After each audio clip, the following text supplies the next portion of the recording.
July 15th, 1944. La Roche-Guyon, France. A stone chateau on the banks of the Seine River, 40 miles northwest of Paris, 5 weeks after D-Day. The most decorated general in the German army is sitting alone at a desk.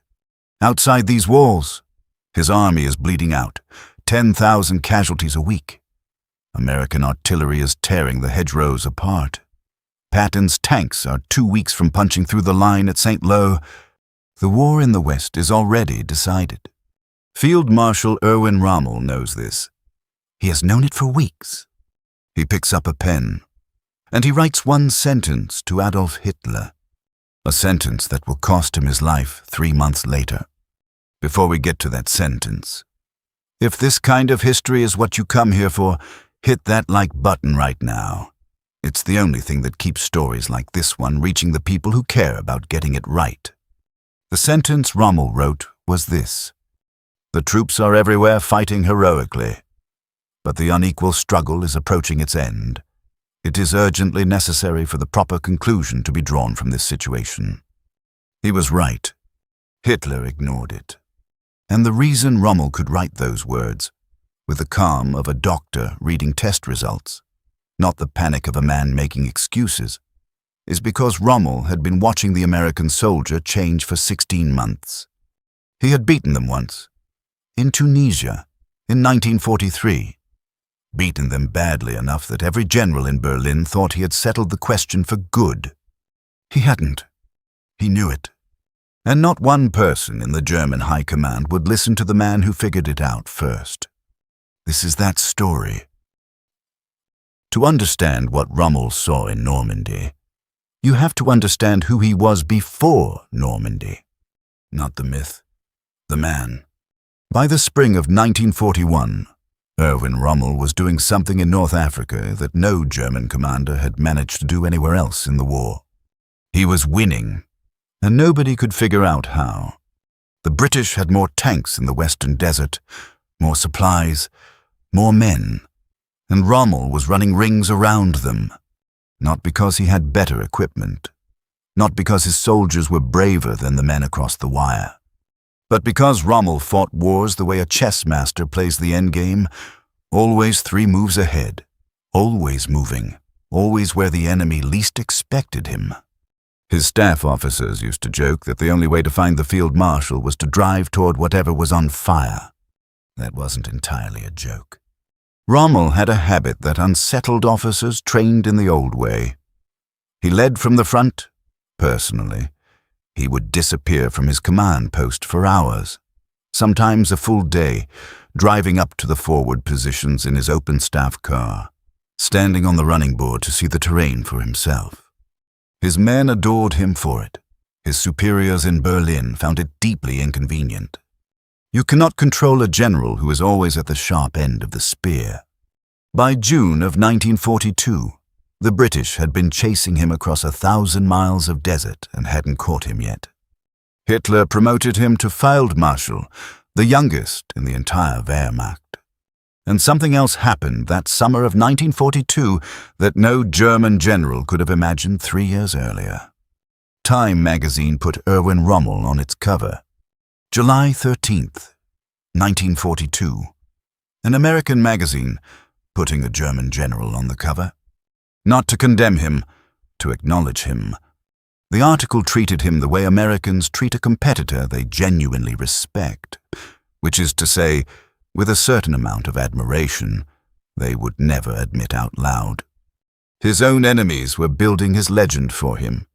Diaz. But legends do not stop bullets, and they do not move supply ships. October 1942. El Alamein, Egypt. British General Bernard Montgomery had spent 3 months doing what no Allied commander had yet managed to do against Rommel. He waited. He built up his supplies until he had everything he needed.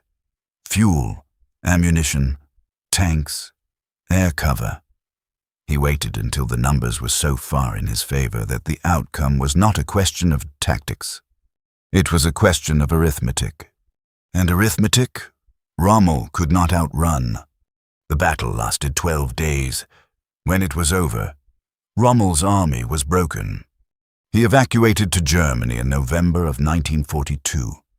Sick, jaundiced, his body down to a weight that made his uniform look borrowed from a larger man. He had left North Africa for the last time. He wrote afterward, not to his wife, but in the private papers he kept throughout the war, that all of his efforts to save his men and get them back to the continent had been fruitless. That is not the language of a defeated general making excuses. That is the language of a man who understood exactly what had happened and why. What he carried back with him, besides the illness, besides the exhaustion, was a lesson he could not yet fully articulate. You can outthink your enemy across a map table every single day. You can be smarter, faster, more creative than the man across the wire. But if he has 10,000 more tons of steel arriving every week and you do not, the map table does not matter. Berlin never understood that. Rommel was beginning to... It was November 1943 when Hitler gave him the new assignment, command of Army Group B, the forces responsible for defending the coast of France against an Allied invasion that everyone knew was coming. Nobody knew when, nobody knew exactly where. Rommel's job was to make sure it failed when it came. The briefing papers described the Atlantic Wall as a masterpiece of German engineering. Nearly 3,000 miles of fortifications, concrete bunkers, artillery batteries, minefields, beach obstacles, gun emplacements covering every approach from the sea. Impenetrable. That was the official word, impenetrable. Rommel went to see for himself. What he found was not impenetrable. What he found was half-finished. Bunkers that existed on paper, but not in concrete. Minefields that had been planned, but not laid. Officers who had been comfortable in their postings for 2 years and had stopped believing the invasion was actually coming. He went to work the way he always went to work. He walked the beaches himself. Everyone. Normandy in January. In February. In the cold, wet grey of a French winter. Pulling on the wire. Testing the angles of the bunker embrasures. Wading into the surf to check the placement of the obstacles. Demanding more mines, more stakes, more of everything. The men had never seen a field marshal on the beach in his boots in January. He ordered 5 million mines laid along the coast. He wanted 50 million. There were not 50 million available. There was not even enough labor to lay the 5 million he asked for. He pushed for something newer, a pressure mine, a type the Allies had never encountered, almost impossible for minesweepers to detect. He wanted them laid from the air in the shipping lanes off the English coast. Permission was denied. The mines might fall into Allied hands and be used against German ships. He folded the denial, set it aside, and went back to ordering what he could get. There is a detail from that winter that historians know well, but most people have never heard. Rommel's beach obstacle program, the stakes, the mines, the iron hedgehogs, the Belgian gates, became so extensive, so methodically placed between the tide lines, that Allied planners in England changed the timing of D-Day. The original plan was to land at high tide, shorter distance across the beach, less time exposed in the open. Rommel's obstacles forced a change. Land at low tide instead, before the obstacles are submerged. Give the engineers a chance to blow gaps in the wire before the main wave comes in. That meant American soldiers at Omaha Beach would have to cross 500 yards of open sand under fire. Not 200 yards, 500. The extra 300 yards at Omaha cost thousands of American lives. Rommel did not plan that. He just built obstacles in the water. But before a single shot had been fired on D-Day, before a single American soldier had set foot on French soil, the most meticulous general in the German army had already forced the Allies to change their plan. He just didn't know it yet. And there was one problem that Rommel saw clearly, and could not solve and could not get anyone in Berlin to take seriously. The American soldier he was preparing to fight in the spring of 1944 was not the American soldier he had last met on a battlefield. That story starts not in Normandy, but in the Atlas Mountains of Tunisia. And it starts with a disaster. February 1943. The Atlas Mountains of Tunisia, North Africa. A 2-mile gap in a ridgeline of pale limestone. The locals called it Kasserine Pass.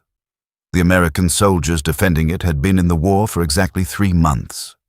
They were young, undertrained. Their officers were running operations from command posts 60 miles behind the front. Their doctrine had been written for a war they hadn't yet fought. And on February 14, 1943, Erwin Rommel hit them like a hammer. His panzers came through before dawn.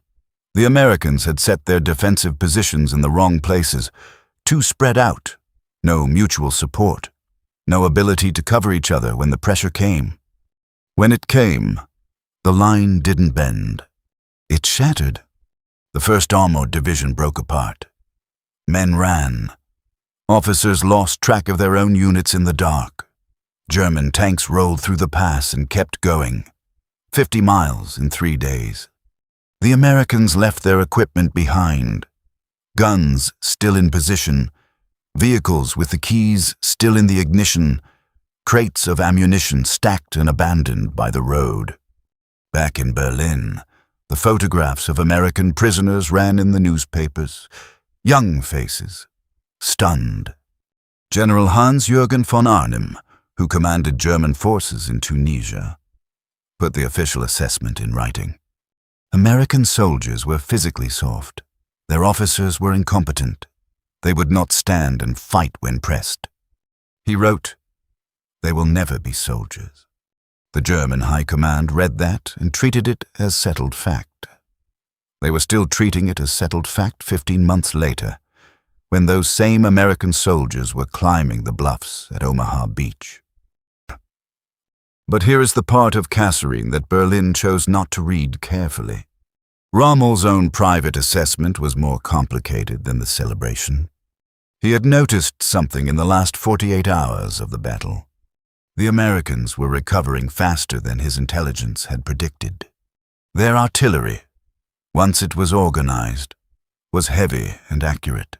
The panic of the first 2 days had given way, not to collapse, but to something more structured. Units were pulling back in order, not running. The flanks were firming up. He had not been stopped at Kasserine. He pulled back because his supply lines were overextended and the Allied position was stabilizing faster than the schedule required. He wrote nothing dramatic about it. He was a man who dealt in what he observed, not what he wished. What he observed was this. They panicked, then they stopped panicking, in less time than he expected. He filed that away. 6 weeks later, March 23rd, 1943. Il-Ghettar, Tunisia. George Patton had taken command of the Second Corps less than 2 weeks after Kasserine. He arrived at the headquarters and found slack men, dirty uniforms, officers who hadn't visited their own front lines.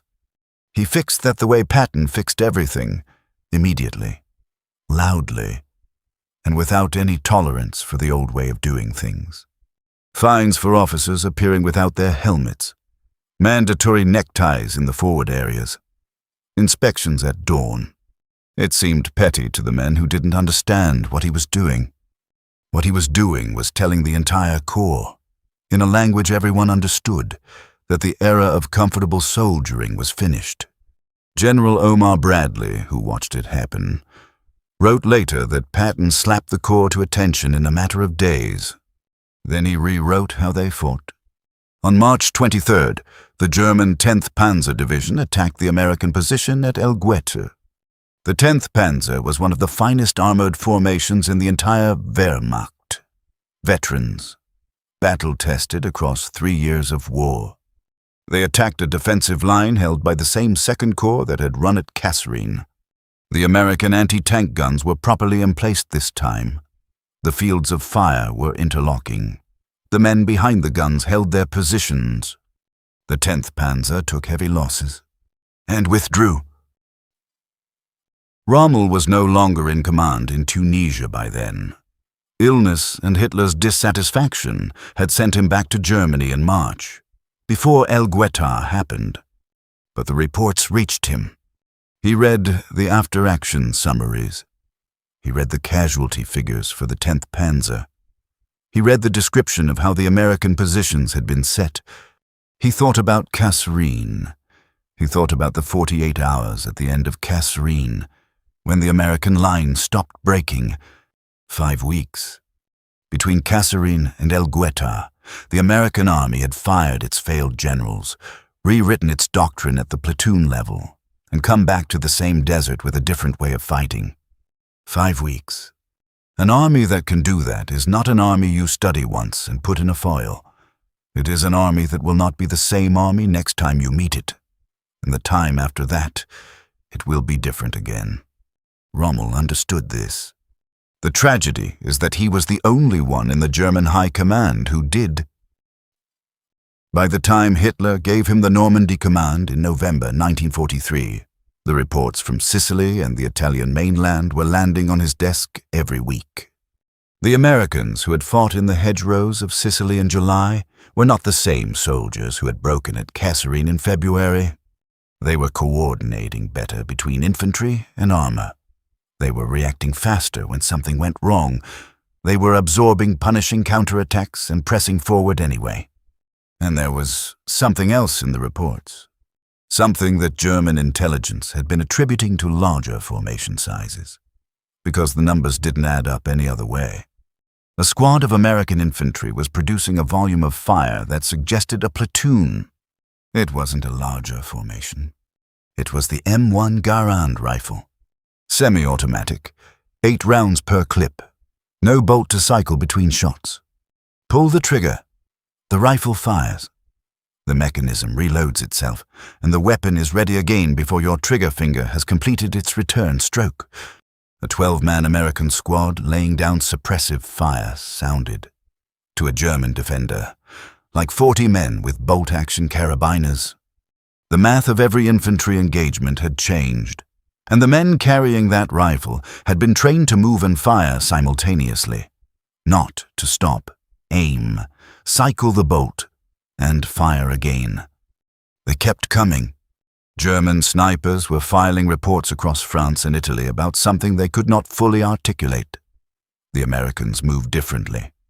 They did not go to ground when fired upon and stay down the way every previous enemy had done. They moved forward. Rommel read those reports. He started noting them separately. He told his new chief of staff, Hans Speidel, who arrived in Normandy in April 1944, that the American soldier of 1944 was not the American soldier his colleagues in Berlin were planning to fight. The Germans had built an entire defensive strategy around a version of the American military that had stopped existing 14 months ago. German intelligence classified Rommel's concern as anecdotal. The official Wehrmacht assessment of American infantry going into the spring of 1944 remained unchanged. Material dependent, not doctrine competent, dangerous behind static defensive lines with artillery support, likely to default to the old patterns under real pressure. That assessment was 18 months out of date. Rommel knew it, and he could not make the institution know it. Spring 1944. Everyone in the German High Command knew the invasion was coming. The question was not whether. The question was where, and what to do about it when it came. On one side of the argument stood Field Marshal Gerd von Rundstedt, the overall commander of German forces in the West.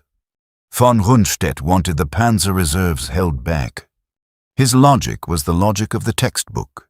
Keep the armor centralized around Paris, identify the main Allied landing once it began, then commit the panzers in mass to drive the beachhead into the sea before it could be reinforced. It was sound doctrine. It had worked in 1940. It had worked in Poland. It had worked against every enemy Germany had faced since the war began. Rommel looked at that argument and saw exactly one thing wrong with it. Every war Germany had fought before this one was fought without Allied air power above the roads of France. He had been in North Africa.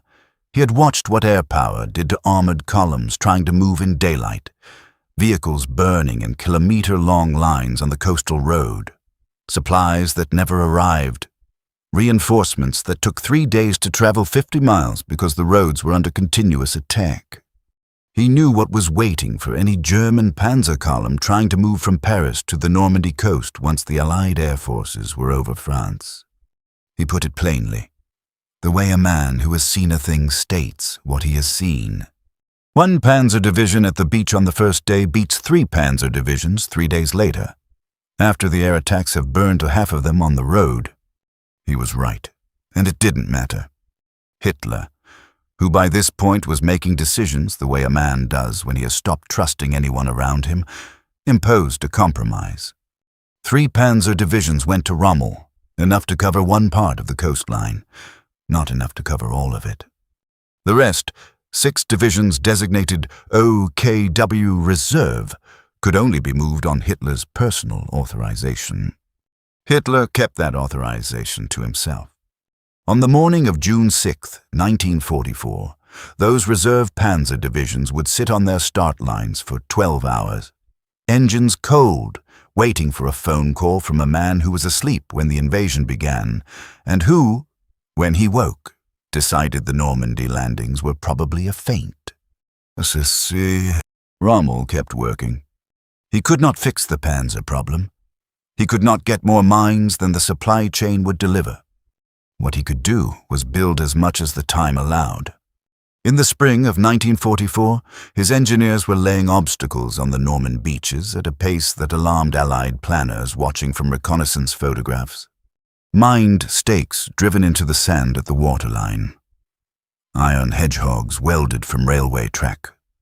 Belgian gates. Massive steel frames designed to tear the bottoms out of landing craft. Concrete cones. Timber ramps angled to flip a boat sideways when it hit. By May 1944, more than 500,000 of these obstacles had been planted along the coastline of France. Not enough, in Rommel's judgment. Never enough. But more than any invasion force had ever faced before. He requested 5 million mines. He received enough for a fraction of what he needed. He requested the new pressure mines be laid from the air in the shipping channels off the Isle of Wight. Mines so sensitive that conventional minesweepers could not find them. Permission was denied. The mines might fall into Allied hands. He accepted the denial, went back to the maps, kept demanding whatever he could get. May 1944, a few weeks before everything. Rommel wrote to his wife Lucy, "The 24 hours preceding the invasion will be of paramount importance. For us, as for the Allies, it will be the longest day." He was not writing poetry, he was writing arithmetic.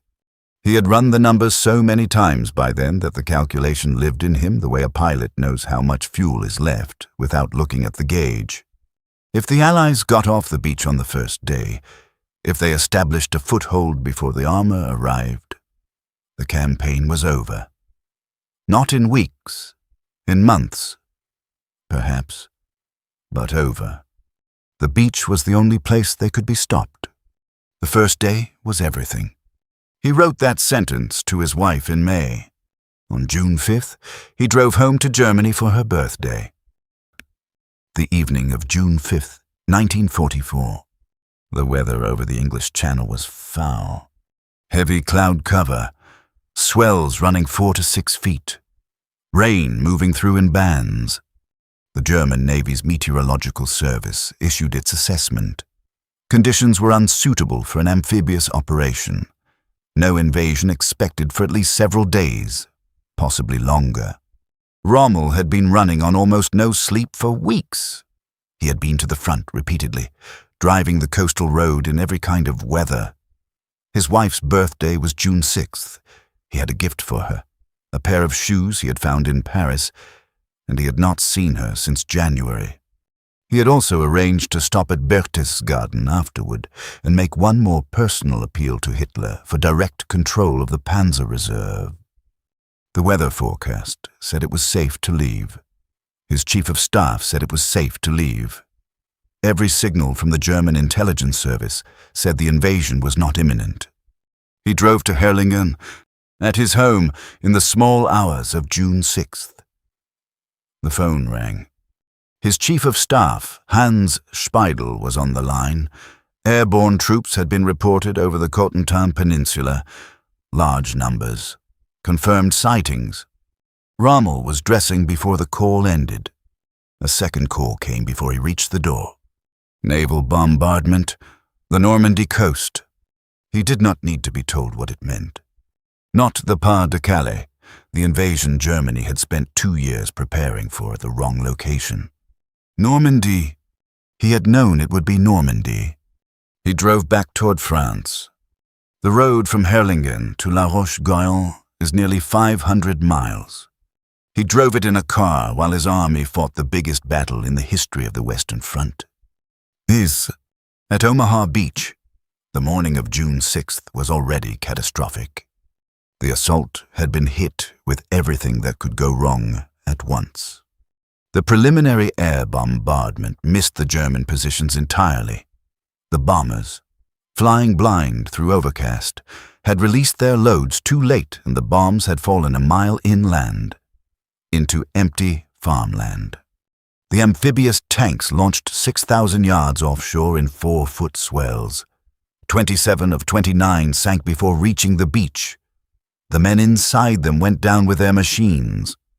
The first wave of infantry came in off course in the current, many landing in front of the most heavily fortified positions on the beach, directly in front of the German 352nd Infantry Division, a full-strength combat division that Allied intelligence had not known was there.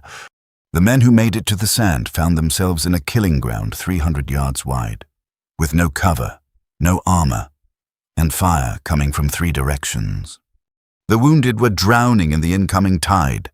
Landing craft were burning at the water's edge. Officers who had made it to the beach were trying to count how many men were still capable of moving. By 8 o'clock in the morning, German observers at the western end of the beach were reporting what they saw. Troops seeking cover behind the obstacles. 10 tanks burning. Debarkation from the landing craft had ceased. The boats were pulling back out to sea. As far as the German defenders could tell, the beach was holding. It was not holding because the Americans on that beach did something that the German defense plan had not accounted for. They did not stay down. Not all of them, not enough of them. In the smoke and the noise and the complete collapse of any coordinated plan. In small groups of 3 and 4 and sometimes just one man alone. American soldiers started moving up the bluffs between the draws. Not toward the fortified exit points where the defenses were thickest. Between them, up the steep grass and loose chalk and wire, in places where no one was supposed to go because no one was supposed to survive the beach long enough to try. There was no order for it. No one radioed in the instruction. The officers who had those orders were mostly dead. The men who climbed did it because they were still alive, and the beach was where you died, and the only direction that was not the beach was up. Staff Sergeant Philip Stretchik of the 16th Infantry, 1st Division, was among the first groups to cut through the wire on the eastern end and get men onto the high ground. He went up with 8 men. He came down later that morning, having cleared a network of German trenches, taken prisoners, and opened a path that the units behind him would use for the rest of the day. By early afternoon, German headquarters was receiving reports that did not match the morning's assessment. The beach had not been held. The bluffs had not been held. American infantry was moving inland. At 9:30 that night, Field Marshal Erwin Rommel arrived at his headquarters at La Roche-Guyon. The beaches had been in Allied hands for hours. He stood at the map table. He had been on the road for 17 hours. His face, by the accounts of the officers present, showed nothing. He asked for the current situation at each sector. He listened, and then he got to work, because that was what he did. And there was still work to do, even though the thing he had spent 8 months trying to prevent had happened exactly the way he said it would. The first day was gone, the beach was taken, the war in the West was lost. He knew it. He just hadn't written it down yet. The 6 weeks that followed June 6th were a slow-motion execution. Not of men, of a campaign. The men were dying faster than they could be replaced. By mid-July, German casualties in Normandy had crossed 100,000. Replacements arriving from Germany, barely 10,000. 1 man coming in for every 10 going out. Rommel drove the front continuously. He was at the 12th SS positions one day and the Panzer Lehr the next. He appeared at divisional headquarters without warning, looking at what was actually happening rather than what the map said was happening. What was actually happening was this. The Allies were landing more men and equipment every day. The beaches were secure. The breakout was building behind the lines. Patton's Third Army was assembling west of St. Lo, hidden from German reconnaissance under the cover of an elaborate deception. German replacements were arriving at a fraction of the rate needed to fill the gaps. German artillery ammunition was running short. German air power over the battle area was almost non-existent. The Luftwaffe had been driven from the skies over Normandy so completely that some frontline German soldiers went weeks without seeing a German aircraft. Rommel wrote to Hitler. Once, then again. The reports were precise, not emotional, not pleading, just the facts, the numbers, the calculations, the way a field commander writes when he has been trained to tell his superiors what they need to hear, whether they want to hear it or not. The troops are fighting heroically. The material imbalance cannot be compensated by courage. The enemy is being reinforced faster than our losses can be replaced. No answer came. July 15th, 1944. We are back where this story began. The stone chateau on the Seine, the desk, the pen. Rommel had been running the numbers in his head for weeks. The math had the same result every time. He typed the message that would seal his fate. The troops are everywhere fighting heroically, but the unequal struggle is approaching its end. It is urgently necessary for the proper conclusion to be drawn from this situation. He was not making a request. He was not asking for reinforcements. He was telling Hitler to end the war. 2 days later, July 17th. Rommel was in his open-top Hochstaff car on the road outside the village of Sainte-Foy-de-Montgomery, returning from a visit to the ISS Panzer Corps headquarters.